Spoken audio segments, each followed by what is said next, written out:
Good morning बच्चों।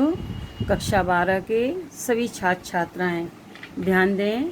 मैं आपकी विषय अध्यापिका श्रीमती मंजू गुप्ता आपको आपकी हिंदी पुस्तक के गद्य खंड का पाठ पहले वासुदेव अग्रवाल पढ़ा रही थी, जो छुट्टियों के कारण अधूरा छूट गया था। उसी का आगे का भाग मैं आपको पढ़ाने जा रही हूँ। एक बात बच्चों ध्यान रखें कि आप अपनी कॉपी में इस कार्य को यथावत पूरी तरह से करते जाएं। अपनी किताब ले लें जिससे कार्य अच्छी प्रकार से हो सके। देखिए, माता पृथ्वी को प्रणाम, माता पृथ्वी को प्रणाम। वासुदेव अग्रवाल जी कहते हैं, क्योंकि ये चैप्टर जन से लिया गया है। आपका भूमि में पढ़ा चुकी थी, जन का पैराग्राफ एक पढ़ा चुकी थी, उसी के आगे का पढ़ा रही हूँ।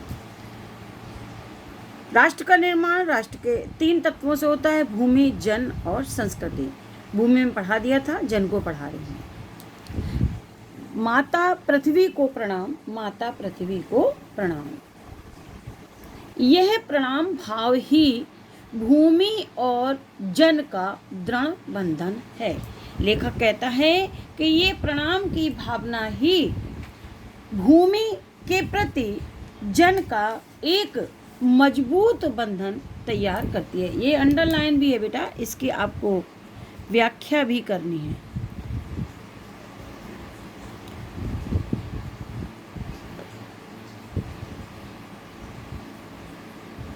यहाँ तो यह प्रणाम भाव ही भूमि और जन का दृढ़ बंधन है। इसी दृढ़ भित्ति माने दीवार पर राष्ट्र का भवन तैयार किया जाता है। इसी दृढ़ चट्टान पर राष्ट्र का चिरजीवन आश्रित रहता है। ध्यान दें, लेखक कहता है कि इसकी अपनी धरती का हमको आदर करना चाहिए। प्रत्येक जन को अपनी धरती का आदर करना चाहिए और व्यक्ति और धरती का यही भाव धरती और व्यक्ति का, जन का बंधन को मजबूत भी बनाता है, दृढ़ भी बनाता है। इसी दृढ़ भित्ति पर राष्ट्र का भवन तैयार किया जाता है। लेखक का मत है कि पृथ्वी और मनुष्य का दृढ़ बंधन राष्ट्र को पुष्ट और विकसित करता है। इसी प्रकार की आदर भाव ही, इसी प्रकार का आदर भाव की भावना, इसी प्रकार आदर की भावना इस सुदृढ़ दीवार का निर्माण करती है, जिस पर राष्ट्र के भवन को निर्मित किया जा सकता है। इसी दृढ़ चट्टान पर राष्ट्र का चिरजीवन आश्रित रहता है।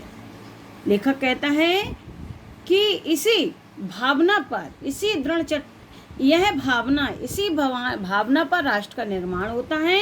और ये भावना एक दृढ़ चट्टान के समान है, जो किसी राष्ट्र इसी चट्टान पर, इसी भावना की चट्टान पर टिककर राष्ट्र का जीवन चिर स्थायी हो जाता है। फिर से ध्यान दें, लेखक का मत है कि प्रणाम भाव ही भूमि और जन का दृढ़ बंधन है। लेखक कहता है कि अपनी धरती के प्रति आदर भाव प्रत्येक व्यक्ति और धरती के संबंध को मजबूत बनाता है और पृथ्वी और मनुष्य का दृढ़ संबंध राष्ट्र को पुष्ट करता है, विकसित करता है। इस प्रकार आदर भाव की सुदृढ़ दीवार पर राष्ट्र का भवन निर्मित किया जा सकता है। और आदर का कि यह भावना एक दृढ़ चट्टान के समान है, इसी चट्टान पर टिककर राष्ट्र का जीवन चिरस्थायी होता है। आगे देखें, इसी मर्यादा को मानकर राष्ट्र के प्रति मनुष्यों के कर्तव्य अधिकारों का उदय होता है। लेखक कहता है कि इसी आदर की भावना पर ही राष्ट्र का भवन निर्माण होता है, राष्ट्र का निर्माण होता है। और पृथ्वी मेरी माता है और मैं उसका आज्ञाकारी पुत्र हूँ। यही भावना ही राष्ट्र को निर्माण करती है। इसी मर्यादा से राष्ट्र का निर्माण होता है। जो जन पृथ्वी के साथ माता और पुत्र के संबंध को स्वीकार करता है, उसे ही पृथ्वी के वरदानों में भाग पाने का अधिकार है। लेखक कहता है कि इसी मर्यादा को मानकर राष्ट्र के प्रति मनुष्यों के कर्तव्य और अधिकारों का उदय होता है। जो जन पृथ्वी के साथ माता और पुत्र के संबंध को स्वीकार करता है, उसे ही पृथ्वी के वरदानों को पाने का अधिकार है। कहने का तात्पर्य है कि माता और पुत्र का संबंध यदि पृथ्वी के साथ होगा कि मैं उसका आज्ञाकारी पुत्र हूँ और यह मेरी माता है, तो इसी भावना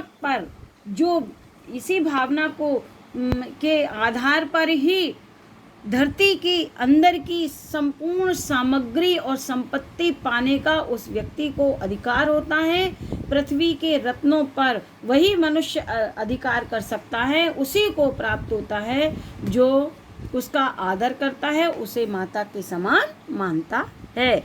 माता के प्रति अनुराग और सेवा भाव स्वभाव पुत्र का स्वाभाविक कर्तव्य है।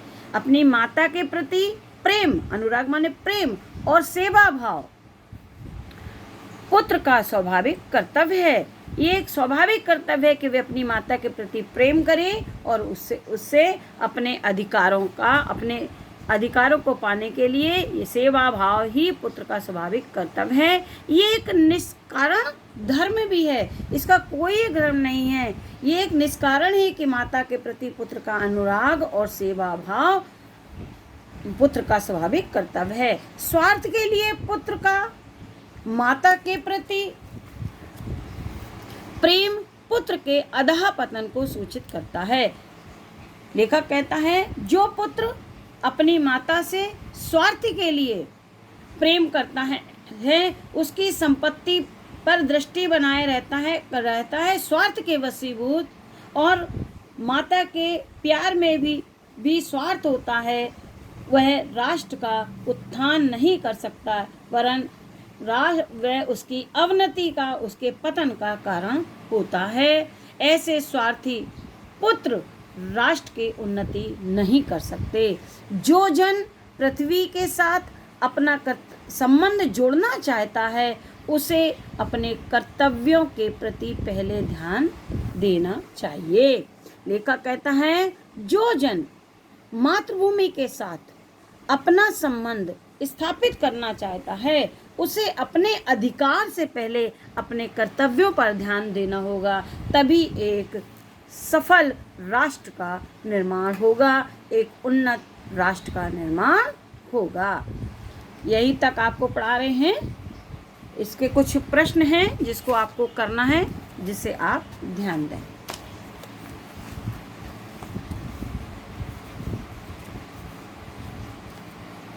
प्रश्न इस प्रकार है। पाठ का नाम है राष्ट्र का स्वरूप, लेखक हैं डॉक्टर वासुदेव शरण अग्रवाल।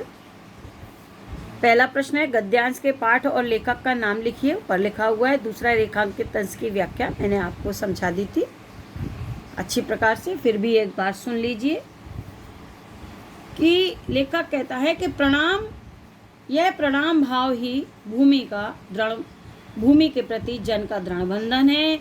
इसी दृढ़ भूमि पर राष्ट्र का भवन तैयार किया जाता है। इसका लेखक कहना चाहता है धरती के प्रति आदर भाव व्यक्ति और धरती के संबंध को मजबूत बनाता है और पृथ्वी तथा मनुष्य का बंधन राष्ट्र को पुष्ट और विकसित करता है। इस प्रकार आदर का भाव ही इस भाव की सुदृढ़ दीवार पर राष्ट्र के भवन का निर्माण होता है। तीसरा प्रश्न है पृथ्वी के वरदानों में कुछ पाने का अधिकार किसे है? सीधा सा उत्तर है पृथ्वी के वरदानों में उसकी छिपी संपदा को पाने का अधिकार उसी को है जो अपनी धरती को माता के समान प्रेम करता है।